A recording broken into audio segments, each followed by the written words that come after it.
Hello and welcome to the Sweet Connection. I'm your host, Catters. With me today is my co-host. It's Kyle McCarthy. Kyle, how are you doing? Hi, you alright? I was, until you just came to my house just now. Kyle, we're about to enter into a whole new world. All of our thoughts and ideas are going onto the internet. Okay?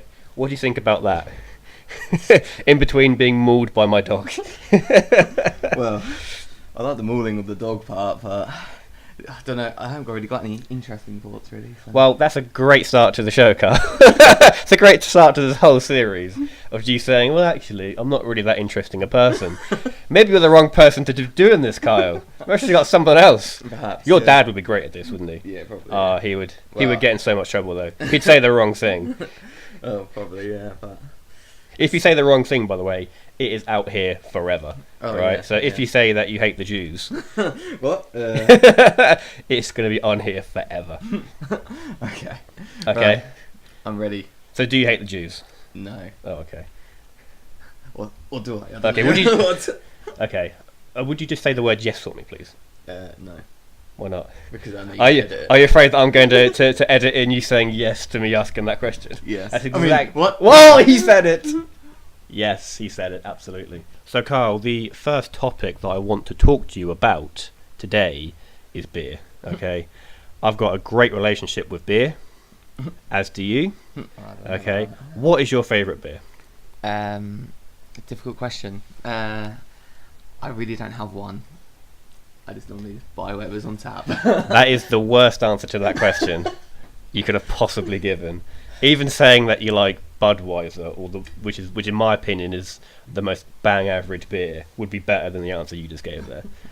Well, you know. Surely your favourite beer is Newcastle Brown Ale. Yeah, but they never do it on tap, and there's actually that's a lie. Well, there is one place they do it on tap, Carl, isn't it? In Milan. In Milan. Did they do it in Milan? Yeah. Did they? Mm-hmm. Where was that?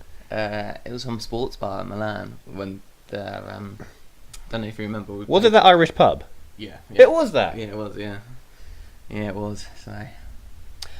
Yeah. Again, I'm not a massive fan of.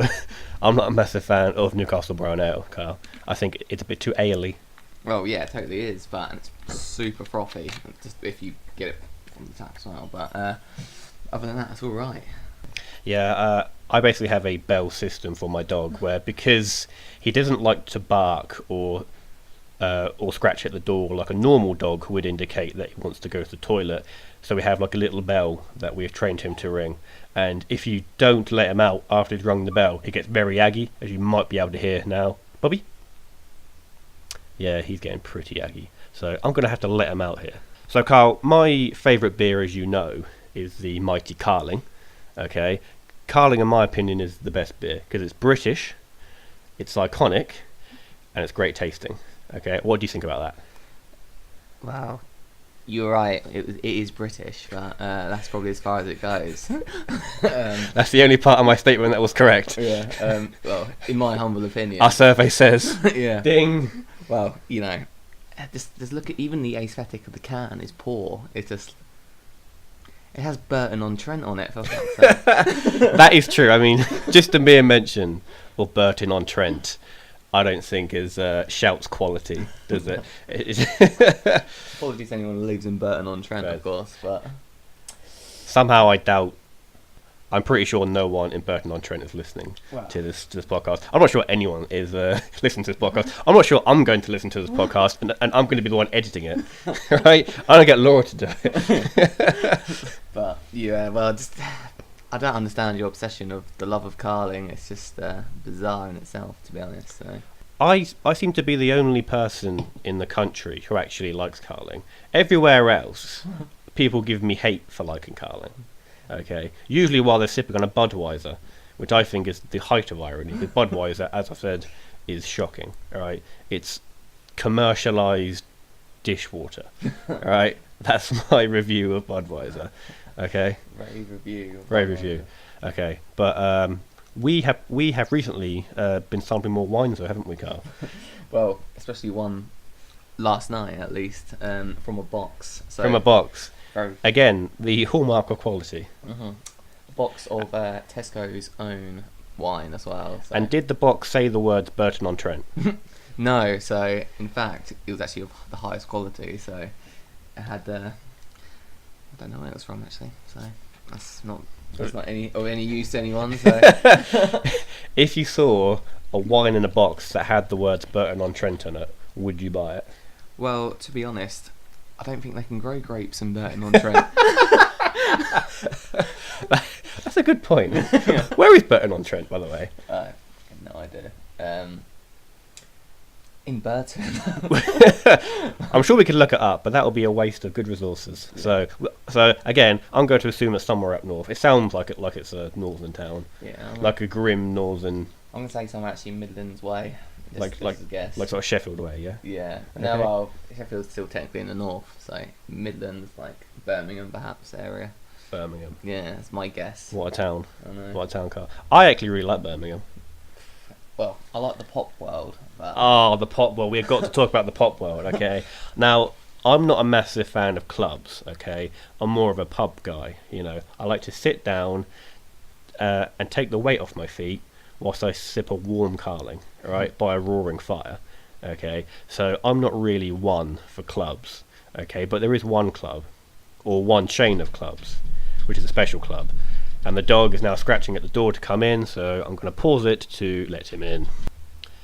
So Pop World is basically a club which exclusively plays what you call retro pop music, okay, which sort of caters to my taste in music, okay.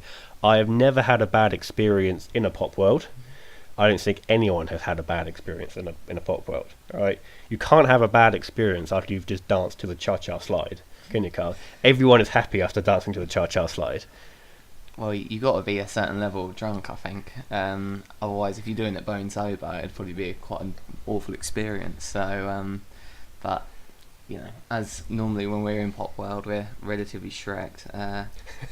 It's Shrek'd, Shrek'd is a phrase to mean very, very drunk for people who are not aware of that. Okay, I'm just explaining the references as we go, so that people know what we're talking about. Mhm. Okay, but yes, usually one has to be a certain level of Shrek'd / drunk to enter a Pop World. Okay, and again, we usually are. But after Pop World comes the hot dogs, isn't it? Because there is a hot dog stand outside Pop World in Birmingham, which we have visited on occasion, have we not? And we got the sloppiest hot dog. It was like a foot-long hot dog, onions, cheese, a chili sauce, the whole shebang. and after a long night dancing to Cotton Eye Joe, okay, that's exactly what you need to recharge. Just a good old sloppy sausage, okay. I'm very sad that I said the word sloppy sausage on a podcast. I promised myself I wouldn't say sloppy sausage on the podcast, and I've ruined it. So, Carl, there is a dog present with us. Mm-hmm. There is a dog in the room, my dog, Mhm. okay, who shall remain nameless. Okay. You also have dogs, don't you? Yeah, I've got 2 dogs, so which I love very much. So, what breed are your dogs? They're 2 Lhasa Apsos. Lhasa-Apsos. Mhm. Okay. I did used to have a Lhasa-Apso. They are very nice dogs, aren't they? Yeah. Very nice dogs. Mhm. Except your dogs aren't necessarily normal, are they, Carl? Would you like to talk about the antics that your dogs get up to? Well, one of them I think is totally fine. But there is one of my dogs, and she's I don't know what the best word for it would be, but special, yeah, perhaps. Essentially, her tongue hangs out of her mouth all the time, due what the vet thinks is to a broken jaw when she was younger. So she's got that crooked smile, and her face is like all on one side, and her tongue's hanging out. So yeah, so And she also smells as well. Oh yeah. Is that due to the tongue? Yeah, I've I would think so. Yes, because I assume she can't clean herself, so she just smells real bad. So Yeah, but even your quote-unquote normal dog also has a certain tendency to pee on the floor whenever someone rings the doorbell. well, she's excited, so I just think that's a normal dog thing to do, really. It's not a normal dog thing to do. You've got 2 broken dogs. Nah, she's fine. She's fine. She's a good dog. So, Yeah. yeah. That's good. Except my dog is a Yorkshire Terrier, okay, which is the premium of dogs. Okay, he's a bit big for a Yorkshire Terrier. Right, he's quite tall. He's got very long legs. Right, he looks almost like half a greyhound, half a Yorkshire Terrier, and he's very fast and he's very excitable, as Kyle found out about 10 minutes ago. He's only just settled down. So. He has only just settled down. For how long, nobody knows. So, Kyle, I would like to find out your opinion on the so-called internet challenges. You know these things like the cinnamon challenge, the ice bucket challenge, things like that. What do you think about them?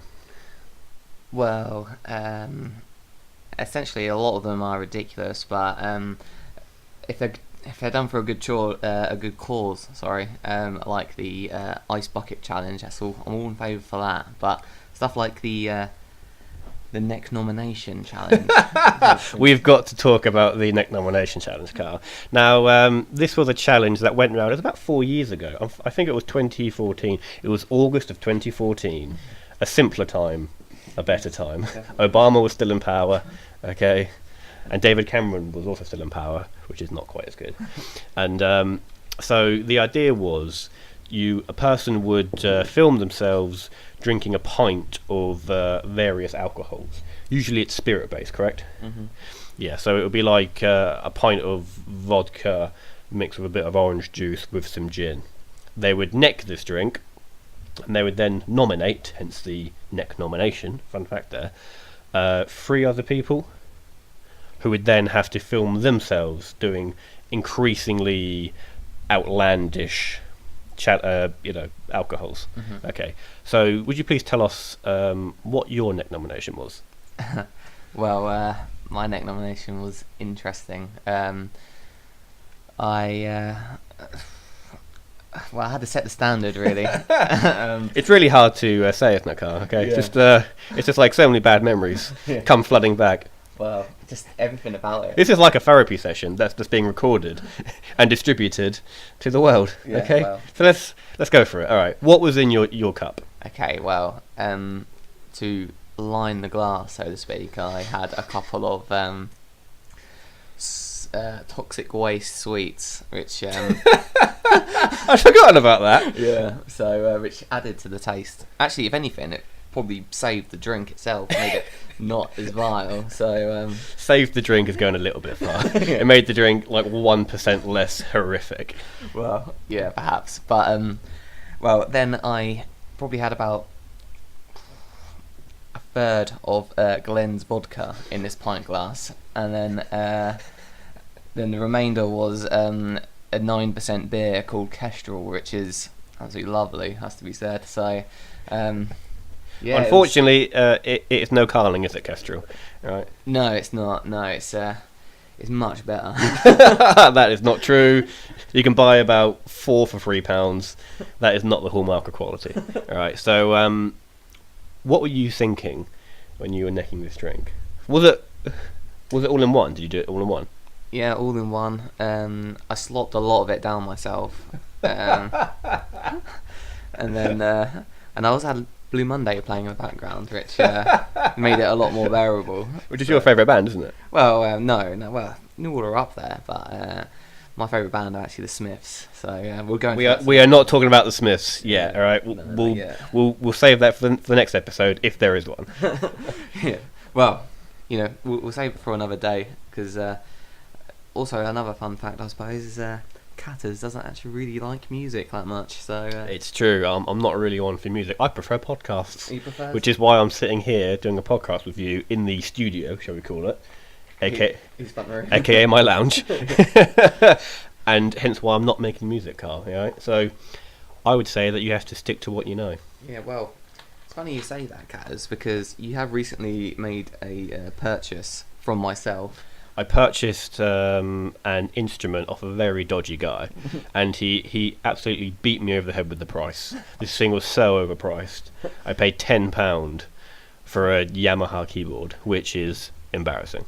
Well, I don't actually know how much we ended up buying it for, but I think it was like £100. So and you sold it to me for £10. That's a bad error on your part. I was like, yes, please. Okay, because those things are hundreds of pounds, aren't they? Yeah, they're very expensive. So you got a bargain, but someone's got to help the Help the little guy. Help the little guy. Yeah. I am working my way through the songbook that he gave me. I know a few bangers such as "Mary Had a Little Lamb," "A Bar Bar Black Sheep," "We Wish You a Merry Christmas," and actually I also know the Titanic theme tune as well. Yeah.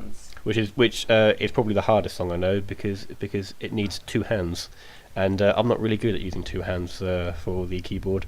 I'm like a one-hand guy at the moment, right? Because it's very hard for me to be hitting those keys with old righty over there, and then whilst trying to maintain the chord of the left. But yeah, I'm working through it. And you also play the guitar, don't you? Yes. Well, play is probably is probably an overstatement, so to speak. I attempt to play. That's probably more. You hold the guitar sometimes. I hold the guitar. You cradle it in your arms. I hold the guitar. I touch the strings a couple of times, and sometimes it makes a noise. Sometimes it doesn't. So it should really always make a noise, shouldn't yeah, it? it does. But I mean, like a pleasant noise. A pleasant noise. Yeah. So. Yeah. The reason I chose the keyboard is that you can't play out of tune. That's interesting, yeah. Never thought of that. And because, again, I'm not really into music, I was like, I don't want to play an instrument out of tune. Laura plays the flute, and the flute is really hard to play in tune. So I was just like, I don't want to struggle for 6 months to play this instrument like really badly out of tune. Okay, hence why I'd like to press a button, and it's just already there. Yeah, to be honest, I never really thought of that before, but that's a good point. But with a guitar, you buy a tuner and it's easy, but it takes about 2 seconds. But each for their own, Kaz. But I suppose a flute might be a bit more difficult. So getting back to these challenges, Carl, before we got sidetracked by about 5 different tangents, talk about neck nominations and keyboards. The thing that I wanted to show you was this new thing called the hot water challenge. Oh, okay. Now, already, that sounds quite bad. Yeah, I'd say so. I hope it isn't what I think it is. It's exactly what you think it is. Oh, okay. Basically, the challenge, I put in quotes, is to pour boiling water over a sleeping person. Oh, okay. I didn't realise it was going to be over a sleeping person. I thought they were going to pour it over their own head. No, even this is actually worse than that, some would say. Yeah. So you pour hot water over a sleeping friend. I'm not sure what the challenge is there. Is the challenge to get 2nd-degree burns? Because if so, Well, you'll probably get it. Well, yeah. And also, could you imagine... the challenge is essentially how to lose your friends quickly, I think. So. How to lose friends and alienate people, giving them 2nd-degree burns on their face that are permanent. Like, to be fair, you don't need boiling hot water to do that, guys. So. Oh no, we're like nearly 15 minutes in, and you've already hit me with an absolute burn. I am going to edit that out. I'm gonna. You know what I'll do? I will record me saying that and then edit it in so it's as if I said it to you. So then I look like an awesome hero and you look like a dick. Well, it won't be the first time. So. It would not be the first time, and it's not going to be the last on the show either. So Carl, you're a big film guy, aren't you? Yeah, I like films. I like going to the old cinema to watch a film, the old film theatre. A little small theatre called Cineworld. a little independent place. Support your local film theatre. And we have a small independent film theatre in our own town, which you choose to ignore. It's expensive, isn't it?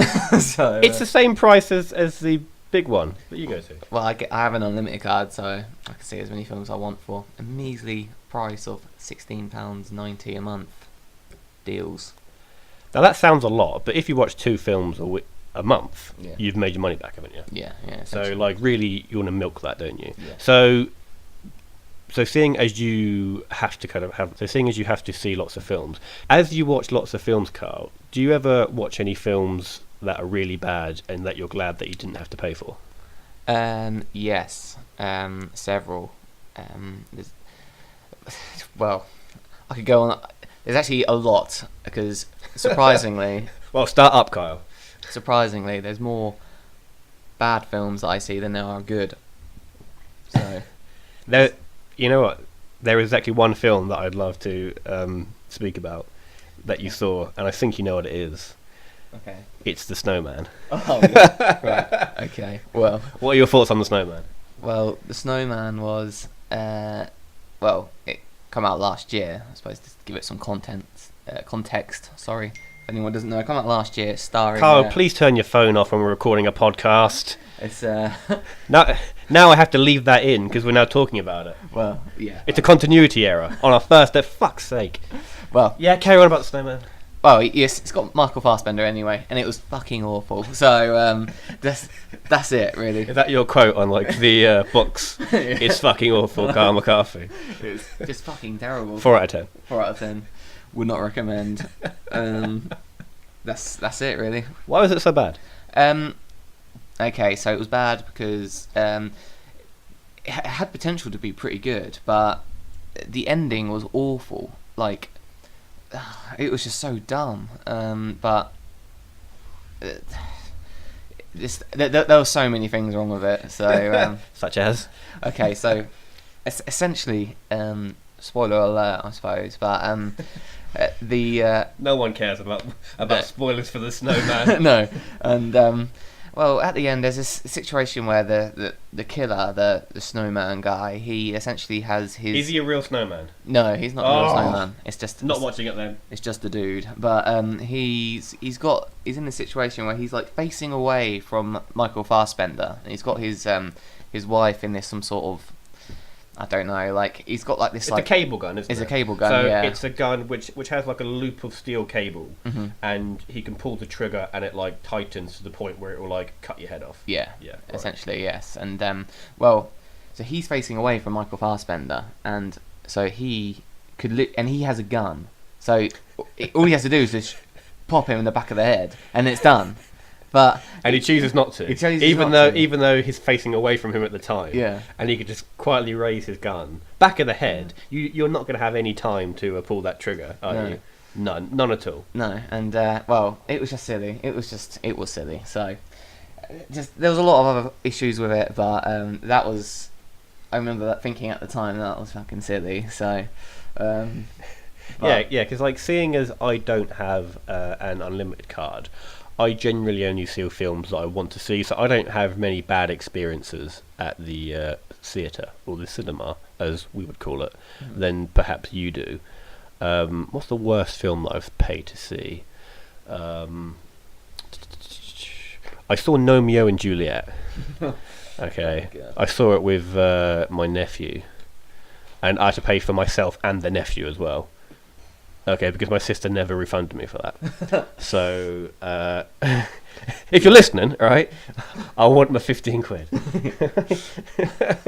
So, yeah. So, like, usually I enjoy the films that I watch. Yeah. I don't necessarily go to the cinema that often. No, I am. To be fair, Usually, it's with you and our friend Reese, isn't it? Yeah. Hi, Reese. If you're listening, which you're definitely not. Yeah. Well, to be fair, I've been a bit lax with my cinema going as well recently. So I haven't been for probably about a month. So, A month. So, yeah. you know, out of pocket for this month. Yeah, I'm out of pocket for this Oh. month. So I Rubbish. can't remember the last film I actually saw at the cinema. Like the movies. I forgot. Probably it was. Was it Infinity War? It might have been. Yeah, I think it was. Oh, God, that was like in April. Yeah, that was. That was yeah, a while ago. That is. Yeah, that goes to show how. I thought it was a month, but time goes fast. So. Time does go fast. Yeah. Yeah. I really enjoyed that film, as you know. Yeah, well, Kaz is a massive fanboy of anything Marvel. Of Marvel and DC. Well, Not really DC, because I do shit on DC a lot. Yeah. Okay, and I shall do for some of this podcast. All right. well, you know, I don't mind the DC films. I was getting sick of superhero films in general, in my honest opinion. So. Yeah, I think there is a. You know, it's more dangerous when you get like a bang average superhero film. Yeah. Like right now, the film the Ant-Man and the Wasp is coming out in our cinema soon, and apparently it's just fine. Yeah. So it isn't good, it's not bad. Now, having those mediocre films are probably, I would say, would probably cause like fatigue for those films in general, which is a shame because there are some really good ones out there. Yeah. Which they sort of get ruined by the mediocre ones. So I'd say that we probably have 5 or 10 years left before people get really sick of them. You know how like in the 60s the Western was really, really popular, and then like every other film was a Western, and then people got sick of it, and then there was like stop being Westerns, and they've never really come back, have they? Like not in like a not in a real mainstream way. No. Obviously we do occasionally get a Western like The Hateful Eight, which was by Tarantino, but that's kind of like the exception. So maybe we will stop getting superhero films maybe in like 10, 15 years time. Well, I'll be surprised if it's not before then, to be honest. I think once they've finished this whole Infinity War sort of deal, I think that's when we'll start to see a decline in them. That's what I think anyway. You've heard it here first. I mean, he's 100% wrong, but you've heard it here first, guys, alright? Kyle McCarthy says after Infinity War, whatever, it's going to be a decline from here, alright? Probably the standard of film will, definitely, because I think everyone just gets sick of seeing the same stuff, don't they? So yeah, I mean, most superhero films end with like a blue sky beam, don't they? Yeah, definitely. Like, there's like 6 or 7 films, which I won't name. Yeah. Even though I could. Yeah. I'm not going to name them. Okay, I'll do it. Iron Man. Suicide Squad. Oh, that's awful, isn't it? Age of Ultron? Yeah. Possibly. Avengers does, yeah. The first Avengers. Well, doesn't Age of Ultron they drop a city on top of another city or something? Isn't that something ridiculous they do? Like... It's not onto another city. It's just they have a city that's flying, and then that is meant to act as like a comet to end the human race. Except they blow it up because it's a superhero film. Even though that would seem to cause like nearly as much damage as like leaving it intact, because now you've got lots of little rocks as opposed to one big rock. But you know, needs must. Well, it's a superhero film, so hence we never see the collateral damage. Oh, that would be so much, wouldn't it? I am not cleaning that mess up. Right? Imagine like turning up to work and you're like a road sweeper, and you just come into work and you just walk out your door and there's like a city block like on your road, just like, oh god, I'm going to need a bigger broom. Right? That should be the film's tagline. I'm going to need a bigger broom. It's kind of like Jaws. It's like, oh, going to need a bigger boat. It's like, going to need a bigger broom. Yeah, that sort of was the joke, Carl. Oh, really? Thanks for explaining it. No, well, thanks for explaining it. So, I'm sorry, if you were a bit, oh no, come on, guys, we're all friends here. So, you know. So, Carl, you are what some would call an artist on the game known as Pro Evolution Soccer 2018. Is that correct? That is a certified fact. Yes. It's not a thing that you'd say. It's a thing that people say about you. Yeah. Yeah. Definitely, you know, it's been scientifically proven that I am an artist on PES. Only on PES. Yeah. Certainly not in art. Only on PES. See, I recently purchased PES to try and emulate Carl's success, and I'm having a mixed time with it at the moment. You know what? As of recording this, Carl, I'm actually on like a 6-game losing streak, and I've no idea where I'm on a goal drought. I've scored like 1 goal in like 6 games on my current setting, which is like top player, which is the second highest one.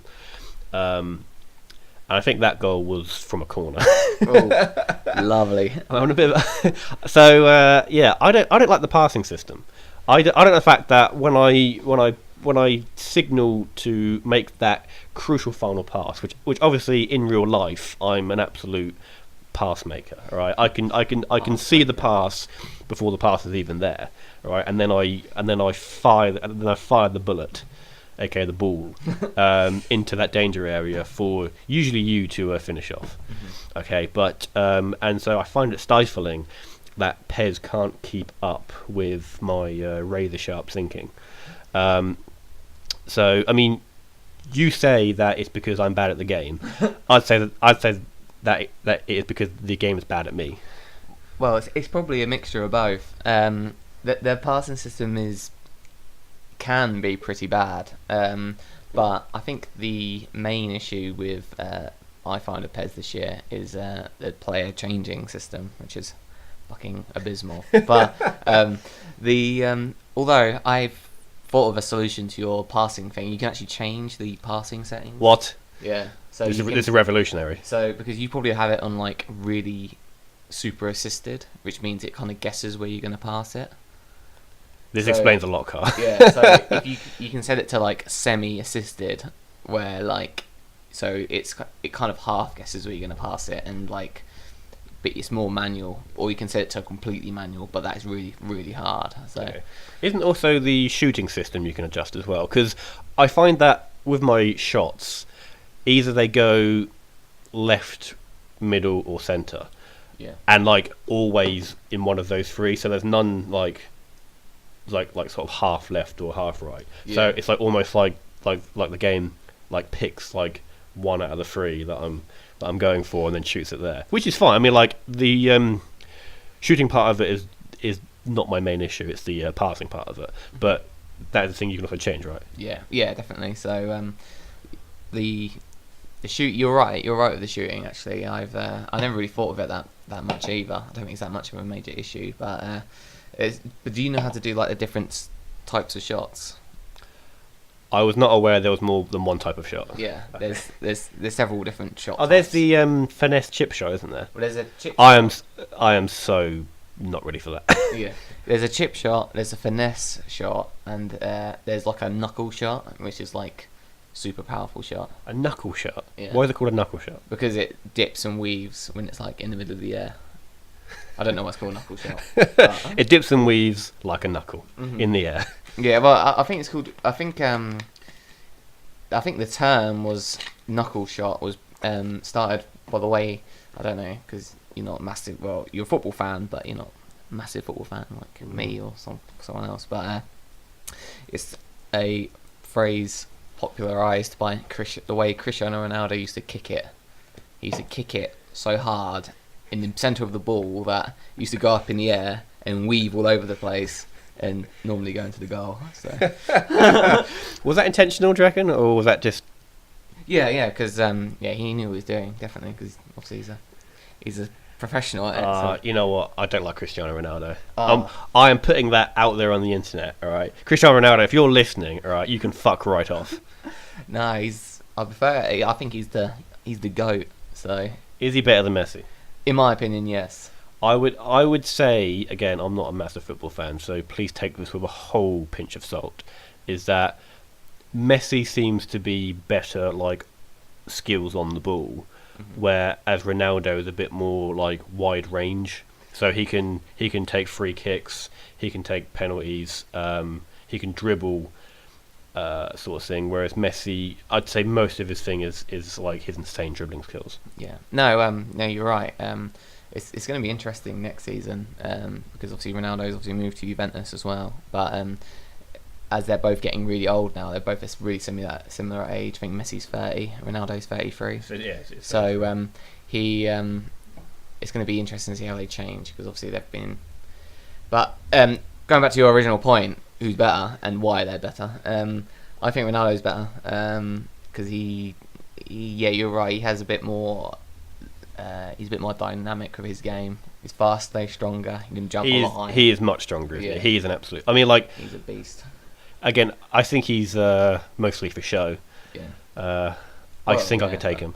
Well, yeah, probably, but he'd literally. I think you could take him as well. He could literally jump over your head and then like. Well, then yeah, just- well, that isn't that hard, though. Is it? I mean, like, Yeah. I'm just a pretty average 6'1", aren't I, Carl? Hashtag under 5 foot. So. Okay, now that's not true. Okay, so the truth is somewhere in the middle there. All right, okay. What I like, Carl, what I like is obviously our friends. We have a friend who shall remain nameless, Adam, who is actually slightly taller than me at I don't know what 5'11", Yeah. and yet he gets all the abuse because like most of our friends, would you say, are like quite tall. Yeah. So there's a few who are like 6'3", one is 6'5", you're like 6'2", aren't you? Mm-hmm. So we are quite a tall friendship group. So obviously when you're like my height and you're walking next to you, I look quite small, even though I'm actually like average height, shall we say. And I enjoy how I I enjoy how Adam, our friend, gets all the abuse from all you guys for being short, even though I'm shorter than him. Yeah, well, he once it was explaining it like, oh, I get frustrated that I look really small next to you guys, despite like I'm like above average height, and then and because he literally just said that once, we just all started ripping him for it, saying, "Oh, you're not 6 foot," and and that's the phrase that like he hears in his dreams at night, and he's like, "Oh, I'm not 6 foot." Then he wakes up with a cold sweat. with a cold sweat. He wakes up, he turns around, and like you were in the bed next to him. You're not 6 foot. Yeah. So, Carl, a bit of local news. Recently in our town, which shall remain nameless, okay, it's Felixstowe, there was a very new Range Rover that was parked on the beach and got stuck and then got swallowed by the sea. Did you see this?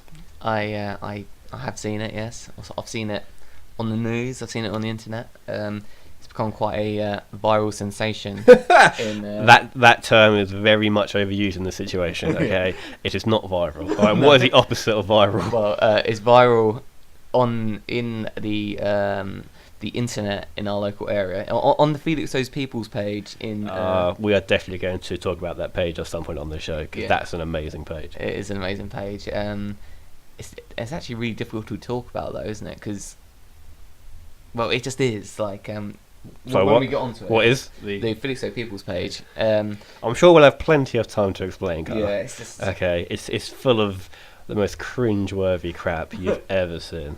All right. So, but anyway, back to the point, Carl. I hate the fact that we're going off on these tangents. All right. I wanted a tight ship. All right, not a ship that's got like a collar in the bottom. All right.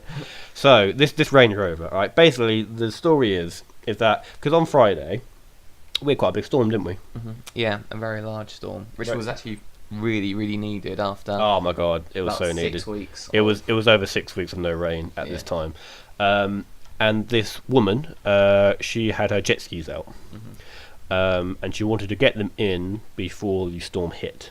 Makes sense, very sensible. Okay, unfortunately, she chose not to go to a jetty to get her jet skis in, and she instead just drove onto the beach, didn't she? Whereas she then got stuck in the sand. Yep. And then after that, she then went to a local shop and said, "Help me, I've got my Range Rover stuck in the sand." Yes, and essentially, it remained stuck until about midnight, and when the sea engulfed it, and it did. I mean, they did have a first attempt at trying to rescue it, didn't they? Because they got a tow truck down there, and then didn't the tow truck's thing broke, didn't it? The winch broke, or the tow bar came off the Range Rover or the tow bar. Yeah, I think that happened. Yeah, I don't know the full ins and outs. Oh, really? Okay. Yeah, I just know the. Usually, you're so spot on, Carl, with your facts. Yeah, well, only certain facts, like how good I am at Pez, and that's probably about it. So. That one fact. Yeah. So this Range Rover got stuck. It tried to get winched out. That failed, and then they chose to abandon it because the sea was a coming. And I'd imagine by that point the storm was in full flow, and it was a fucking shocker, wasn't it? It was an absolute. There was lightning, there was thunder, there was a tornado actually. Oh, really? No, there wasn't. Oh, right. Well, that's going in. Yeah. That makes me look silly now. It does make you look even sillier than normal. So I think they chose to then abandon it, and so it stayed there until the high tide came in, and it got fully submerged. Fully submerged. Now, that is obviously a write-off. You can sort of empathise with their car being written off, can't you, Carl? I don't know what you're talking about. I think you're lying, Carl. I think that you write off cars every other week. Okay, so I've only written off one car. It was by accident, obviously. Surely most write-offs are by accident. Well, yeah, unless you're going around purposely writing off your car for the bants. But this certainly wasn't, because it was a really bad experience. I wouldn't recommend it to anyone. Don't write off your car. This has been a public service announcement by the DVLA. It's just like a video of you saying, "Don't write off your car. Don't be a Wally." Because I was, and it's not fun. It's not fun. No, it's not fun. Even though, like, it seemed like this whole event. I mean, like, I wouldn't really call it a crash because it didn't seem like much of a crash. What, my accent? Yeah, no, it was. It wasn't really. It was a very slow pace to me going to the back of a fuck off Volvo. So, and then my car, because obviously the front of my car is obviously its crumple zone, so it's absolutely crumpled up, and I was like, well, I'll probably hit that at about 10 miles per hour, if that, and yet my car just looks absolutely trashed. Even though that the other car was perfectly fine, wasn't it? The other car was nothing. It literally had one dent in it, and so it was bad time really. So I just got it as well. I only had the car for about 3 months. Did you really? Yeah. I did not know that. Yeah. That must really suck. Yeah, that fucking sucked. So I had it in May. Yeah, I bought it in May and I wrote it off in August. So that's like the start of like a really good song lyric. Yeah. I bought it in May. Yeah, and I wrote it off in August. I might have to write that down. Write that down, actually. Yeah. In fact, that is a good name for this podcast, actually. Yeah. I bought it in May. That's what the episode's going to be called, actually. I'm going to call the episode "I Bought It in May. I Wrote It Off in August." Well, I don't mean to be so creative, but it just comes out sometimes. So, what can I say? Yeah, it's a curse, really, isn't it? Yeah. It's my gift, my curse. I am Spiderman. Well, is that what Spiderman says? Is it? He says that at the end of the first one. No, in fact, I think he says it at the end of the first trilogy. I think he says it at the end. Oh, this is my gift, my curse. I am Spider-Man. Nice. Those films are quite. I mean, the first two are pretty good, aren't they? Yeah, the first two are brilliant. The second one, especially, is fantastic. It's probably the best Spider-Man film made. Carl, you're going to get so much hate for saying that, okay? Well, the second Spider-Man film. The first Spider-Man film? And the second one. You said the third Spider-Man film, didn't you? No, I meant the second. The second Spider-Man film. Either you said the third Spider-Man film is the best, or I misheard you. Either way, I'm going to say that you're wrong. Oh, okay. Well, and there's no way to like listen back to check who's right. There's literally no way. I wish there was a way we could just go back and see what you said, but I'm not going to do that, Carl. Yeah. Anyway, the second Spider-Man film. Yeah, it's the best one by far. You know that random scene in it, which is amazing. You know, it's a bit where he's just had the arms attached to him. Sorry, this is the villain of the piece, Dr. Octopus, and he has 4 metal octopus arms like attached to him in like a freak science accident, because every single villain in that series is caused by like a freak science accident. Literally every single one. And he's in the hospital, and like a team of doctors are trying to cut these things free. And seeing as they work independently of his brain, they then just kill everyone in the room in like a real like horror sort of fashion, and it's amazing.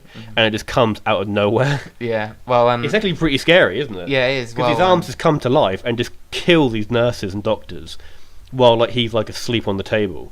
Yeah, well, it's really good because the director of the film, Sam Raimi, he actually I think his first film was The Evil Dead. Oh, it is as well, isn't it? Yeah, so it's a throwback. It's essentially just like a throwback to his horror days, I suppose. But you're right, it is a really good scene. It is really good. So. A good scene, yeah. Yeah, the third one fell flat a bit, didn't it? Yeah, I feel I don't think it's as bad as everyone does give it. Honestly, I have seen it recently, and it's not as bad as I remember. There's actually some good moments in that film. Yeah, definitely. I think there was. It was just a case of a film being ruined by the studio, I think. That's exactly all it was. Yeah. Because Sony wanted to shoehorn Venom into the film, even though Venom was meant to be nowhere near this film. And it shows, because like the main villain who gets all the best time is the Sandman. Yeah. And I really like the Sandman. Yeah, he was good. Because I'd say all good villains, you want to almost have them as like they are trying to do the best in their own eyes. So obviously he's trying to get money for his sick daughter, because that's how like every single villain starts out in you know. So he tries to like steal some money from a truck, and then he gets involved in like Spider-Man and like fighting Spider-Man. Isn't he the one who actually killed Uncle Ben? Yeah. I didn't really like that like retcon. Did you? Yeah, no, that was that was just a bit of like, I wasn't really a fan of that. To try to shoehorn another motive in there for a bit of a, I don't know, like a bit of dramatic effect. Yes, that's exactly. So and I think it shows that like he was always the villain that was meant to be, because like the first scene where he's in, it's the scene where he gets his powers. Basically, like he is on the run from the police, and he goes into a sand testing facility. Do you remember that? Yeah. And he stands like on top of the experiment, which is like sand being hit by like, I don't know, cosmic rays or some shit like that, and which then turns like his atoms into sand. And then there's a really cool scene where it's him like waking up in like his sand form, and like he like wills himself back to life. Yeah. And it's a really good scene. It is, yeah. And that tone is sort of ruined by the watered down Venom we got in the film. Yeah, definitely. Going back to that. The when he stands on the science experiment, it's quite funny because it then like shoots to the scientists conducting the experiment. It does. Like, I know what you mean. He's just like, the weight is just increased, and they're like, it's probably just some fucking pigeons. They'll fly off in a second. That's exactly what I forgot about that. And I was just like, well, maybe you should have a look, mate. Maybe you should go have a look, because it could be a man. If you know that the weight's increased, surely that you also know what the weight's increased by. It's like, the weight is increased by about 15 stone. Yeah, it's like, is that a pigeon? It's just a fucking 30 pigeons just sat down instead, did they? They're like, brilliant. Yeah, it's fine. Don't check it, you know. And we haven't got any cameras to actually look at this stuff, because why would we? Yeah, exactly. It's just, yeah. That's another dumb moment in the film. That is true. But also, obviously, the best part of that film is the dancing, isn't it? The bit where he's walking down the street and he's got the black goo inside him. Yeah. now it is factually true, but the way that I've said it could be But so like he has this like black goo inside him, which like makes him like a darker version of himself. Yeah. And he goes from being like this painful nerd to like thinking he's really cool. Yeah. So like he dances down the street, doesn't he, whilst like waving his fingers at all these women. Yeah. Well, the thing is, there's like this like a jazz song going throughout the whole of the background of this whole scene where he's like dancing. Oh, there is, down. isn't there? Yeah. But could you imagine? Could you imagine if that had no music? So he was just going down the road and just like go. That'd be really terrifying. Yeah, that would actually be really kind of scary. But it's because the music's on that you think it's like wacky. It's wacky, and he's like doing it to the beat. But actually, he's just doing that in silence. So that makes it a bit more terrifying for those ladies. They were seconds away from being killed, didn't they? From being bundled into a van, just having black goo shoved down their throat. Yeah, because Sam Raimi didn't actually want to include Venom in the film, but again, it was shoehorned in by Sony. And I think he knew himself in the filmmaking process that this film is not of the same quality as the first and second one. But I think that he almost didn't care to almost prove a point to Sony by the fact that you shouldn't have shoehorned in that series. What I thought was interesting is that they didn't go for a full Spider-Man film in that series. They then rebooted it, which I thought was a big mistake. Yeah, definitely. Because I think it would have been really interesting to see where they would have gone. I think it would have been kind of cool if they they made Venom the next villain. Yeah. Because maybe have the whole black suit sort of deal in Spider-Man 3. And then it ends with him getting the suit off, and then yeah. And you know what? That's actually quite a good ending. You know the bit where he's in the bell tower, and he hits the bell, and the suit is it's weak to sound, isn't it? Yeah. So he like hits the bell, and like the suit comes off him, and then it just happens to fall on like his mortal enemy.